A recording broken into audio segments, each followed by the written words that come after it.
Okay, welcome to the AI campus. It's very great to have you all tonight, and also welcome to our online crowd. I would like to first talk a little bit about what we are here at the campus, and then introduce our speaker, Gianluca Di Tommaso. And so first a few words about the campus. It was founded 2 years ago or so by Merantix, who builds machine learning ventures. And it's very nice that here at the campus we have several companies, about 60 or 70 companies that all work in the machine learning domain.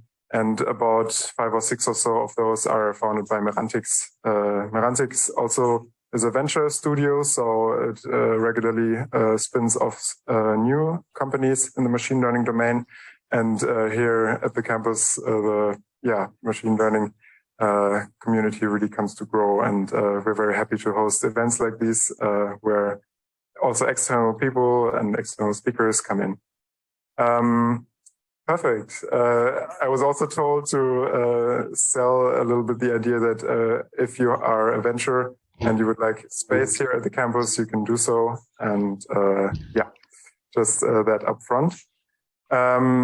Merantix Momentum is one of the ventures of Merantix, and we are basically a consultancy business who consults small to medium-sized enterprises to implement machine learning in their solutions. And we also have a research division which is quickly growing in the past months. And this reading group happens once a month, and we're super happy that you all came. And I'd like to introduce our speaker to you, Dr. Gianluca Di Tommaso. He has studied, maths in Italy, right, in his bachelor's and master's, and has then gone on to do a PhD in statistical mathematics in Bath, at the University of Bath, and has since been a research scientist or machine learning scientist and applied scientist at Amazon Web Services. We're super happy to hear about uncertainty quantification tonight, what it is, what it does, and why it's useful and interesting. And Gianluca will also guide us through his or their team's internal library that has recently been open source. It's called Fortuna. I'm very sorry. Fortuna. And yes, very much looking forward to your talk. And if you have questions, please just jump in and I will hand you a mic so the online crowd will also hear it. Thank you so much. Thanks. Thanks a lot for the introduction. It's a pleasure to be here. I'm going to talk about uncertainty quantification, and I guess I don't really need to go back too much and say what uncertainty quantification is. I guess you have quite an idea, but I will anyway try to give an overview. And yes, we will talk about Fortuna, a library we open sourced in December to do uncertainty quantification in machine learning. And provide an overview of that too. So what is the framework that we are working on? Is very standard, standard predictive machine learning framework where you have an input, let's call it X. And this input is fed into a model. It's a nice model, right? Like a nice image of a model.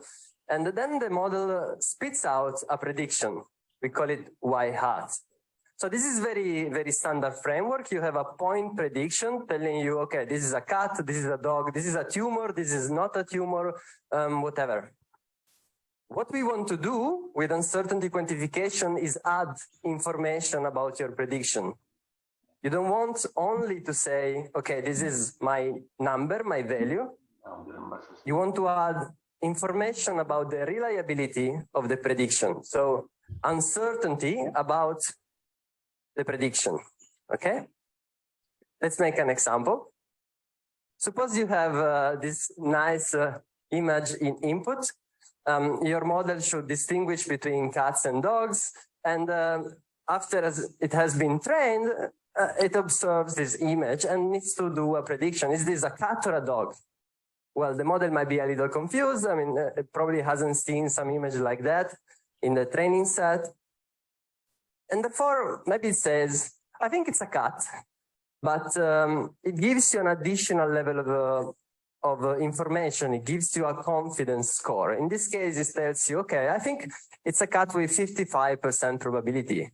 Clearly, this is doing the wrong prediction, but it's giving you an idea of how wrong this prediction is, right? And probably this is not really important for cats and dogs, but imagine now that you need to detect whether there is a cancer or there is not a cancer. Does the doctor need to operate? Do they need to do something or not? So for decision making, uncertainty, and in particular reliable, calibrated uncertainty quantification is extremely important. So to sum up all the principles that are related to uncertainty quantification, why we care, why we want to do it, why we invest in this, clearly reliability of model prediction of the model, of the AI itself, trust in the model, in our predictions. Of course, uncertainty quantification is related with responsible AI, so a responsible usage of your model, and eventually with decision making. Now let's give a few ideas of application. What could you do with uncertainty quantification? I think I've already mentioned the idea of clinical diagnosis. Imagine there is a doctor needs to be supported by AI to decide, is there a tumor or not? Do I need to operate this patient? Uncertainty could help you with that. Another idea, this is actually done for real in the car industry. Imagine you have a semi-automatic driving vehicle and they need to decide whether to take over and drive. So there is maybe a camera pointing at the driver, and the camera is monitoring the eye motion and the head motion of the driver. And if the driver is like sort of getting to sleep, then the car needs to take over and drive instead of the driver. So this is an important application. Of course, you need a good probability, a good uncertainty quantification to do that. So these are just two examples, but I mean, you can use uncertainty for text moderation, you can use it for anomaly change point detection, exploration generation, and all sorts of applications. Let's go into the meat. So uncertainty quantification is really nice, but unfortunately, it's not that easy eventually. And one common problem that we observe in machine learning is that models are not very well calibrated. So maybe you heard of this calibration word, but what does it actually mean? Let's make an example about it. I will not give you a formal definition, but maybe with an example we can sort of get an idea of what this is. It's going to be a classification example. So imagine you have a deep learning classifier F, and as classic in classification, we take predictions to be the argmax of F, so F represents in some sense the logits, and we take probabilities to be the softmax of F, okay? So P is a probability vector summing to 1, giving you probability scores. Y hat is just 0, 1, 2, is just a class. All right, now suppose that we get some data, xi, yi. This is some test data, and we compute the probabilities on each of these test data points. And what we observe is that for each of these test data points, the probabilities, the maximum of the probability vectors, so what we call the confidence scores, are very large for all of these points. So for instance, assume that they are all in the order of 0.99. Okay, this seems a bit extreme already. I mean, why am I so confident about all of these inputs? Now, intuitively, if you think about it, the probability that you have estimated there, the probability of getting the right class should sort of match the proportion of data that I will classify over the full data that I have, right? So if I compute the ratio of correctly classified overall data, I get a sort of measure of probability, and that should somehow match the probability that I estimate. And if you want, this concept is really what you call calibration, at least in classification. And I try to make it semi-formal there. I take an expectation, where expectation is with respect to the data points xi, yi, of the confidence score, so the maximum of the probability vector. And what you want in order for a model to be calibrated is to be about similar to the expectation of the samples that you correctly classified. So if this happens, you might say, okay, my model is calibrated, good. Now, what's the problem? Very often, in particular for complex models, complex deep learning models, this is not what happens. And what happens is that the confidence that you estimate, imagine that 0.99%, is very much larger than the proportion of samples that you accurately classify. So in this case, we say the model is miscalibrated, and in particular, it's overconfident. Okay, so it's time to introduce the library. The library tries to do uncertainty quantification and to estimate and calibrate uncertainty estimates. So I guess you cannot now go on the library and if you are live at least, but you could always Google, look for AWS Fortuna, and you do find it. The link is there. What are the principles that drove us when we built Fortuna?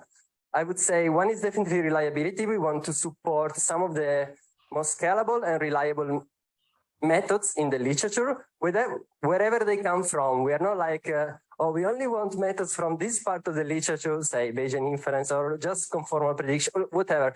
We want to really give a full picture, have a place where you can just benchmark with all of them and compare. We want it to be easy to use also for people that are not necessarily experts in uncertainty quantification. If you are a data scientist, you are used to train your model, then you should also be able to get on top uncertainty quantification. So that's what we strive for. And I call this non-disruptiveness, just means that Fortuna is designed to try not to disrupt your machine learning pipeline. Usually you would train a model, input to output. I don't want to ask you to change the model because now you need to do uncertainty quantification. In some cases you might need to, but we try to provide some solutions that complement what you already do. All right, so let's go a little bit forward and describe the families of methods that Fortuna supports. The first one we mentioned is conformal prediction. This field is very hot, very novel. There is a lot of buzz currently, and it's a very interesting field, in fact. So the idea is that it provides you a set. We call it C in this case. And if you're doing regression, you can simply think of the set as an interval, like it could be a confidence interval if you like, but a calibrated version of it.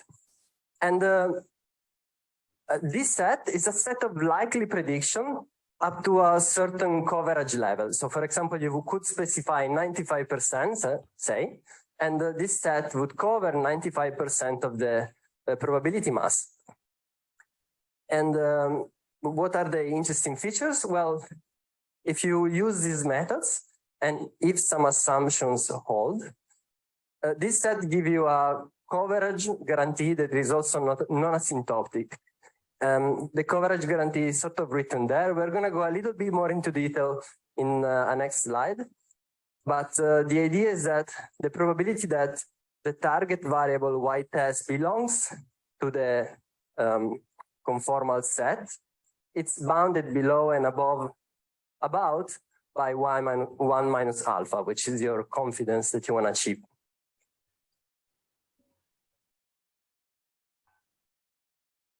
Let's go forward to a second class of methods that we try to support. I called it output calibration, meaning you have already trained a model and you have some model outputs. Imagine again the logic or classifier. And what we want is to add on top of this model an extra model that calibrates your outputs before actually making the prediction. So the simplest example of this is what's called temperature scaling. And it's written there. So you remember before we defined the probability as the softmax of f. What you could think is instead of f, I use f divided by tau. And then I get my probabilities as softmax of f divided by tau of this new model f over tau. And I calibrate my probability by tuning tau. Okay? This is probably the simplest example, but it's actually very effective and in many scenarios is used. Let's move to another familiar method. This is Bayesian inference. Now, probably the main point of Bayesian inference is that everything you don't know is a random variable. So in particular, the model parameters, the parameters of your model are a random variable, and that's how you model them. So you have a distribution associated to the random variables of your of the random variables, so on the parameters of your model. And eventually what you can do is give a predictive distribution over the target data that I here call Y star. And well, let's say one of the benefits of Bayesian inference is that if you look at that predictive distribution, that's some form of, you can marginalize as an integral of the likelihood and a Poisson distribution. And if you think about it, if you think in terms of Monte Carlo expectation, eventually Bayesian inference is a form of model averaging. That's why it's useful. And you could argue that instead of a single configuration of parameters, which would be the mode of this Poisson distribution, you have several good configurations that you use to form an average of predictions, and therefore you could argue make your eventual estimate more stable. And in particular, I'm not going to go deep into this, but Bayesian inference, at least theoretically, can quantify both aleatoric and epistemic uncertainty. So uncertainty related to your data and uncertainty of your model. Now, I just want to underline that both conformal prediction and output calibration, as coded in the library or as supported in the library, they are pretty much compatible with any framework. You can come to the Fortuna with your favorite model, written in PyTorch, say, JAX, TensorFlow, whatever. Just provide some outputs in NumPy, and then you can use these two modes. For the third modes, Bayesian inference, since we actually need gradients, we only support one mode, which is, one framework, which is Flux. Flux is a deep learning library written in JAX.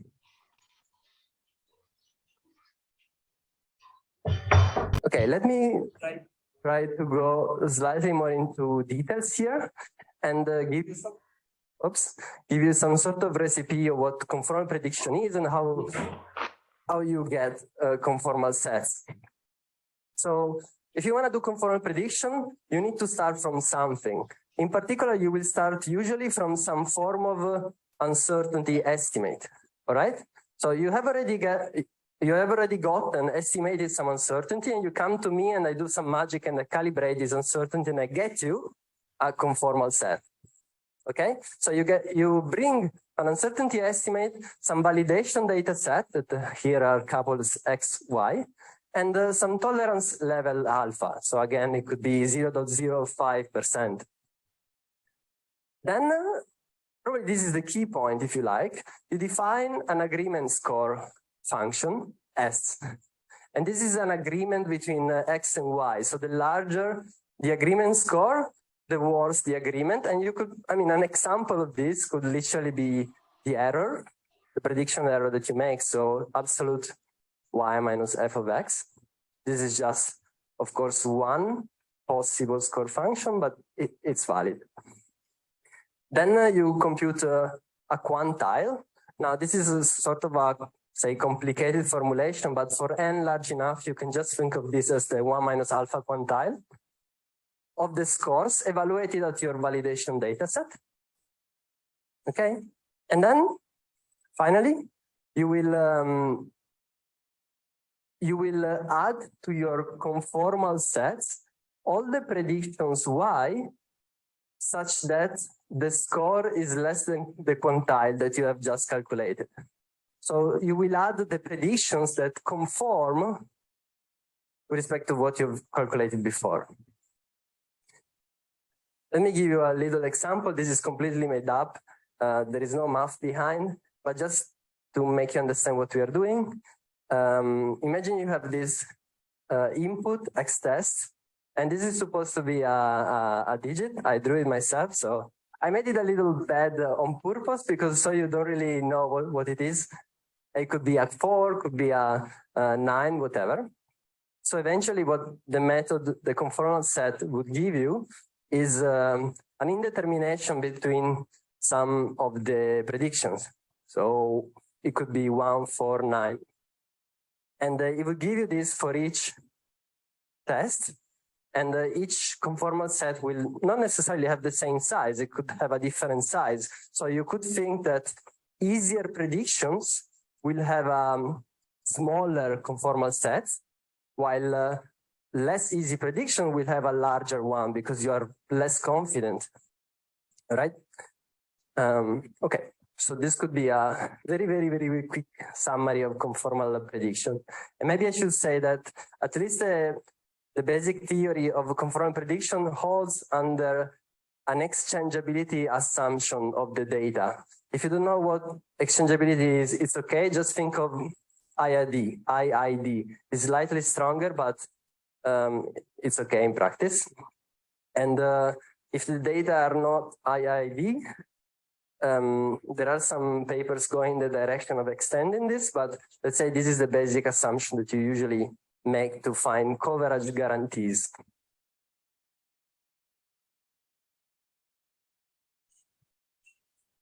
Okay, so now I will talk very quickly about output calibration, the second family of methods I described before. Remember temperature scaling. So to do this, you will come again with a trained model. It could be inputs to logits if you're doing classification, or it could be inputs to mean and variance if you're doing regression. You will come with a validation data set, and that's it. So as I said before, what you do in this case is defining another model that acts on top of the outputs of the previous pre-trained model. Okay, so you define some model G of phi, and this takes in input the outputs of F. And then you would do exactly what you usually do in machine learning. You define a loss function. It could be mean square error if you're doing regression, cross entropy loss if you're doing classification. And then you optimize. So you will find some parameters phi that minimize the loss function. Okay? And of course, this is done on a validation data. So you try to mitigate some overfitting that you might have done on the training data. And yeah, eventually you make predictions based on this new model, G phi star of f of x. So not anymore just on f of x. All right? Okay, since, yeah. So that's two folds in it. So why should softmax be the right measure for the probability, even if you have a the random function we have selected full of everything. So there may be some others, and then there's another one which could be used for the fact that what you think is margin. Yeah. You can do the margin as well if you the way that you explain this PCR curves. Yeah, absolutely. I think and you're doing that as well. So there are lots of things that you actually even try to find out the proper function that actually gives the probability. Yeah, completely agree. Completely agree. So max is just one choice. It's a very common choice, but just one choice, and you could totally make up something different. You could even learn something different to use, as I think you were suggesting. Yeah. then you would have at least a kind of, let's say, a consistency. Yeah. Yeah, makes sense. I mean, you could explore the space totally. So you know that they would be a clear that this is what it should be. This I don't know. I mean, if you actually have a reference for that, it would be interesting, but I have no idea. Okay. No, I don't know what you should use, and if there can be any theorem that tells you what you should use. I don't know in this case. Maybe related to entropy. That's a good observation. Could be. Okay, let me jump to the last of the three families of method, Bayesian inference. I'll also give you some sort of a quick recipe of what it is.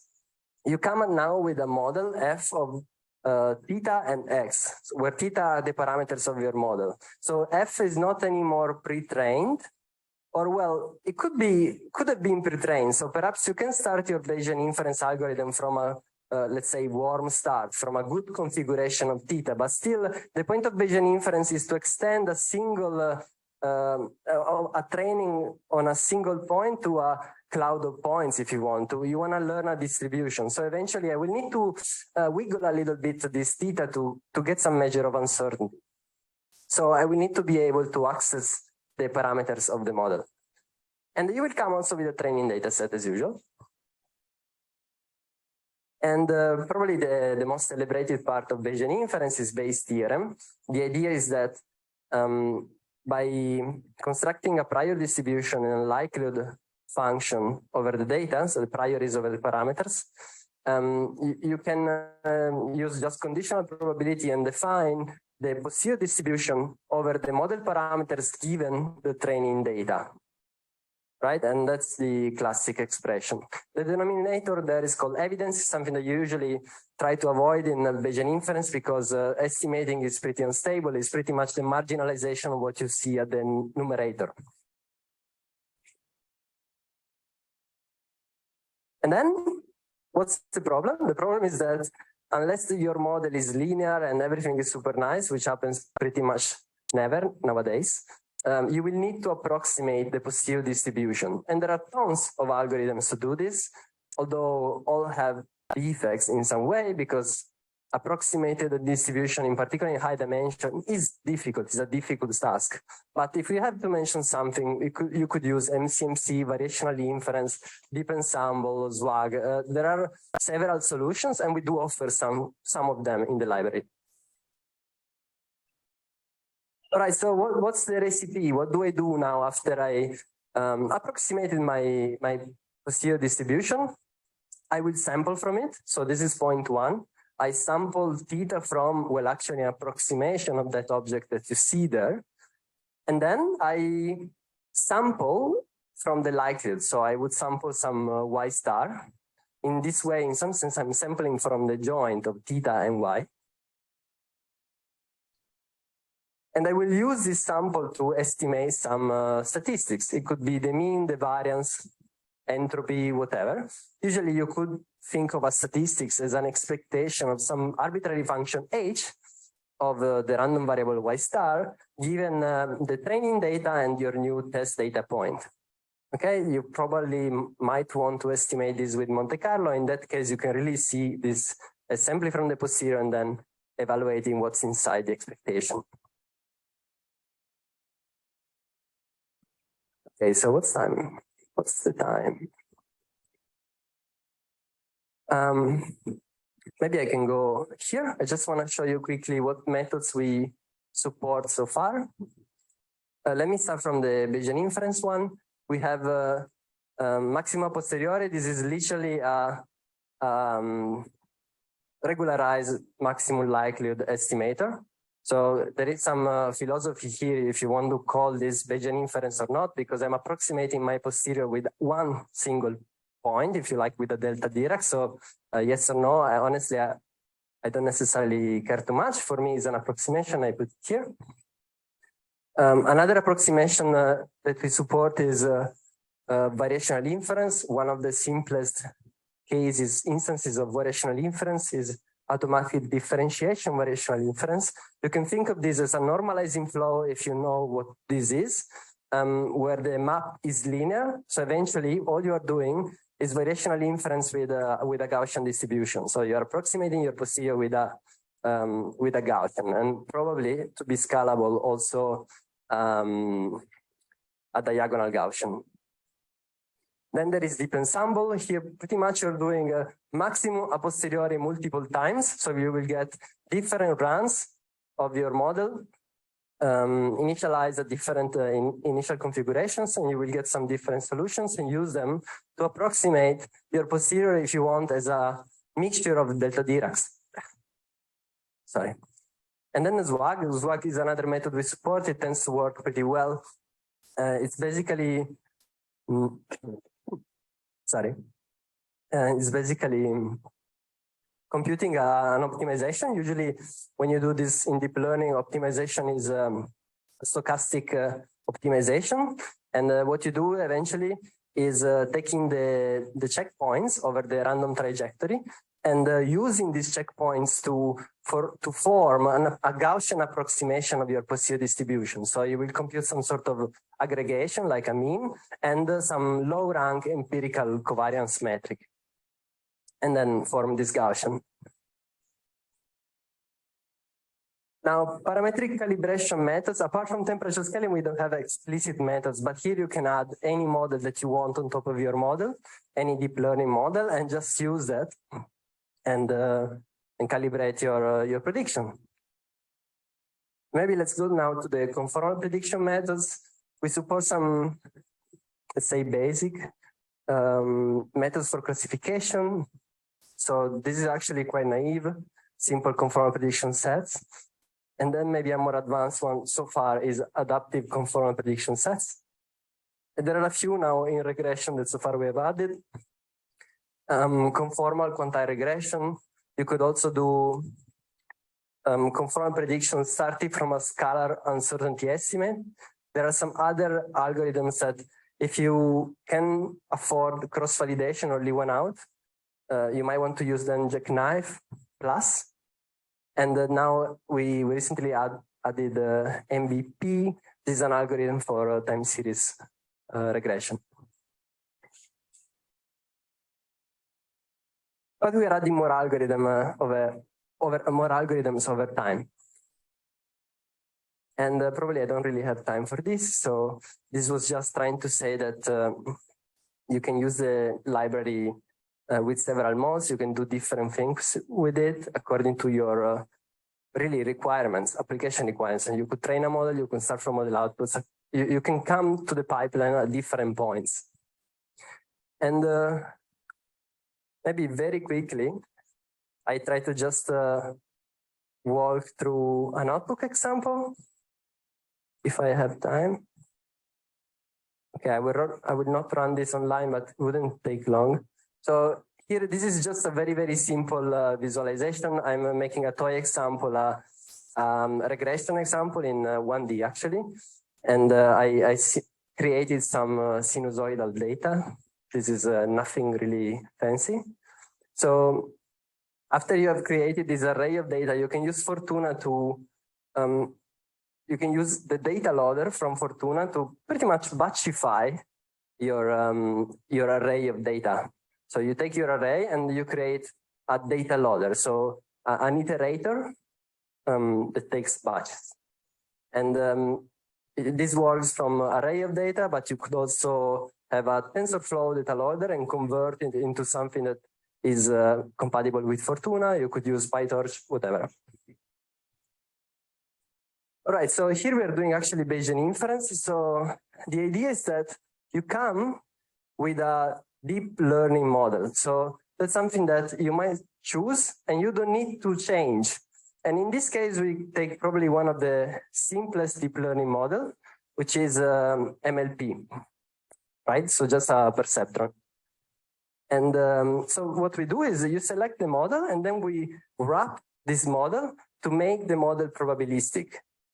Practically, what we do is just putting a prior distribution over the model parameters that you can also select and adding a last layer, so converting the loss into a likelihood function in some sense, and then work out some posterior distribution, predictive distribution. We do this under the hood for you. so that you don't have to worry. All you need is just select your deterministic deep learning model and perhaps maybe give some configuration for the training part.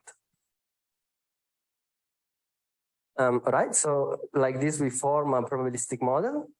And then in the next cell, you do probabilistic model.train.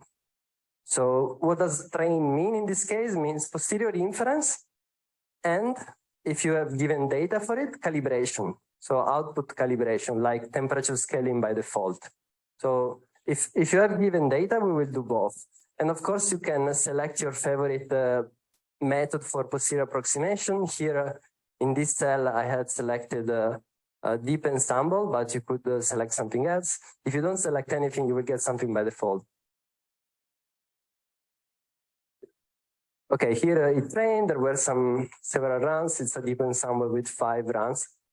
And then you just get some statistics, as I was saying before. So the idea is that now you have a probabilistic model, you call your predictive attribute. So you wanna draw from your predictive distribution.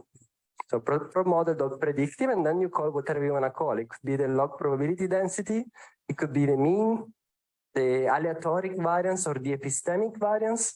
It could be, what did I put? Credible intervals themselves. So you could also get credible intervals out of this. And yeah, this is just a visualization of the uncertainty. As you can see, as the model tends to be less precise also, and the data also more sparse, the uncertainty grows when you go away from where there is a lot of data. And yeah, here I computed some sort of empirical measure of coverage. And at this point, it gave me something like 91%, and I wanted 95. So what I said is, okay, let me try now to use conformal prediction on top of Bayesian inference. So I have my predictions. Can I now get these uncertainty estimates that I talked before and do some extra step and use conformal prediction? You can do it with Fortuna, actually pretty easy. It's just one cell. And I did it without going into the details, and I got 95%. Now, it's not that every time for every problem you will actually improve it to the spot exactly to what you want, but at least this happened here. So you get the coverage that you want. And yeah, I will stop this demonstration here, otherwise we get too long. And get a last slide.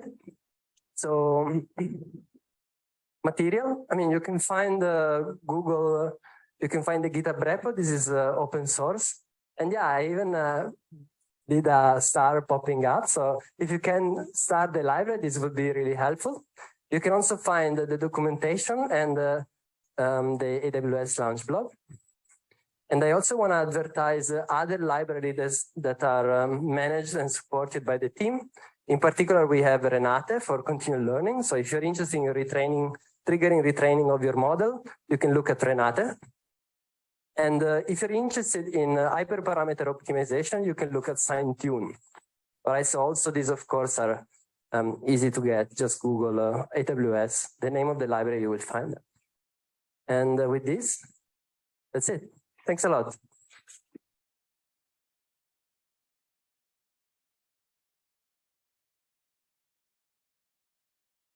Questions? Yeah. I'll give you the mic in a second. So the online people also hear it. Thank you for a nice presentation. I was wondering that very often when you try to actually figure out the error kind of a model errors in your system, you're using corruption. And you do it in such a way that you corrupt your net the usual way, how you are doing, and then you actually continue so that you don't take it away from inference. Mm-hmm. And then you get the variability out of it. Mm. And that is an easy way of actually making some kind of Bayesian estimation of your data. Have you considered that? So this is a pretty standard system. Yeah, this is a pretty standard solution, but we don't have it out of the box in the library at least. Like we currently don't support it explicitly, like, okay, add some noise somewhere and then some corruption in data and try to see the sensitivity. I think this is what you mean. Of course, you should not do that for data because very often you have a situation where you don't have you wouldn't have correct labels for the data you transform. So then what this is done for the model uncertainty that sometimes respect the system. So you actually make it so that you take, when you do corruption, then you actually take some neurons out. Yeah. And you force the system to actually build up kind of a solution anyway. Mm-hmm. And then you use that in the inference because that gives you a variability on the system because it becomes probabilistic.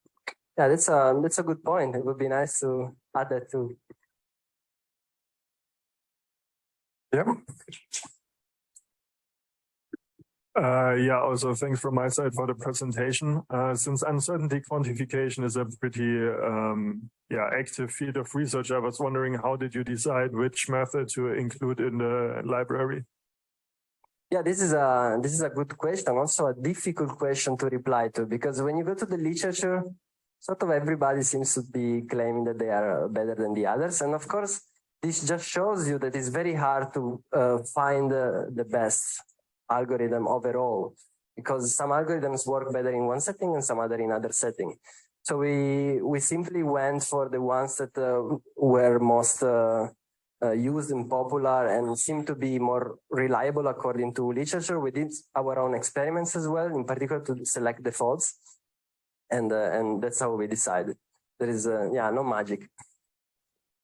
And the second question is like, is AWS actually using this library and these methods in production setups? Mm-hmm. This is a great question, and it's the goal of, if you want, the goal of this year. So the first thing we did was let's open source it, get it out, to also track external contributors. But now we're really in contact with several, I would say, internal customers, and that's the goal. And one last question: how big is the team that actively develops this library? Yeah, it's pretty small so far. So I'm the core developer, I would say. I got some help in the coding part from another scientist, and we have regular meetings with, say, more senior, and there are some in the rooms as well, like Matthias, people that give direction, and we try all to come up with a roadmap. But it will increase, hopefully.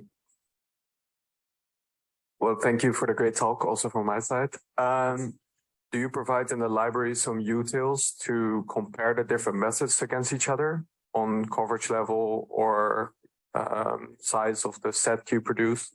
Mm-hmm. So we have metrics, if that's the question. Actually, I didn't mention this before, but there are several metrics in the library, like calibration error. Expected calibration error is one of these, but there are also, well, the metric you saw before, some sort of empirical estimation of the coverage that you could get. So yes, these ones you can get directly from the library, but the point is that you could also import them from anywhere else. Because of this, is pretty much compatible with NumPy since the backend is JAX, and you can just get any metric that takes in input NumPy, and it would work. In terms of benchmarking, really one method against the other, if that was rather the question, we haven't, we've done it, but just internally we haven't put it out there. Okay, thank you. Yeah. Yeah, thanks for this clear presentation. You mentioned that for conformal prediction in the IID setting, it's very appealing. And there's also extensions to the, for example, out of distribution setting, which is often important in practice.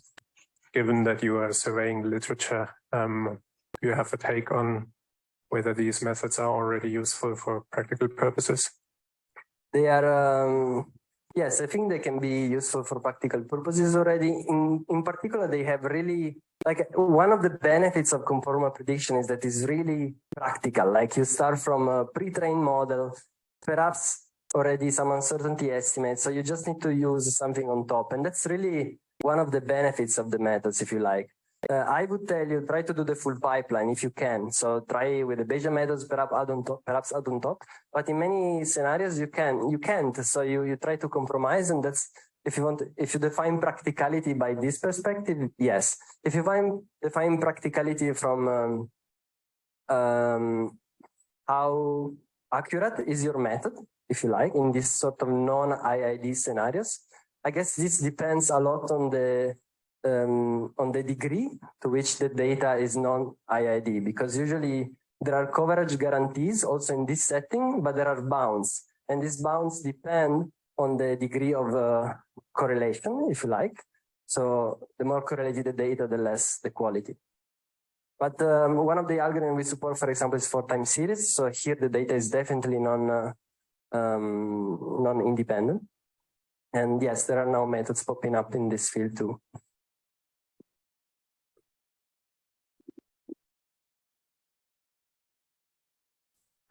Thanks a lot. Also, great talk. Thanks. Maybe a related question. So if I understand correctly, for conformal prediction, you need some predefined uncertainty quantification, which comes with your model. So the final outcome, how sensitive is this against like the quality of the uncertainty? This is a great question. Yeah. Also a question mark that in part, I admit I have myself, and I'm trying to figure out. So I'm more a Bayesian guy from let's say formation, and I'm getting, I will be an expert by the end of the year, but I'm getting there, you know. So there are questions that I have too, and this is one of them. And so yes, as you said, conformal prediction usually starts from some uncertainty estimates. It could also be maybe some ensemble. In some sense, maybe you've done cross-validation, bootstrapping, so you form an ensemble of prediction. That's also, if you like, a form of uncertainty estimation. But yes, I would say that the method is sensitive to this.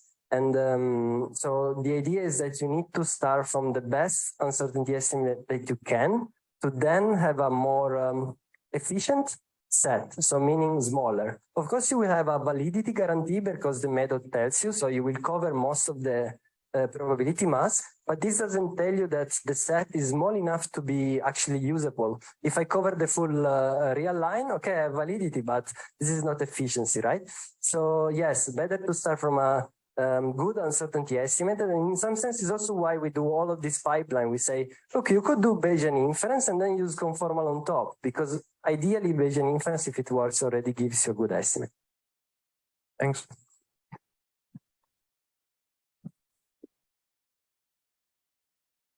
Any more questions in the room? I will briefly have a look online if there are any questions there.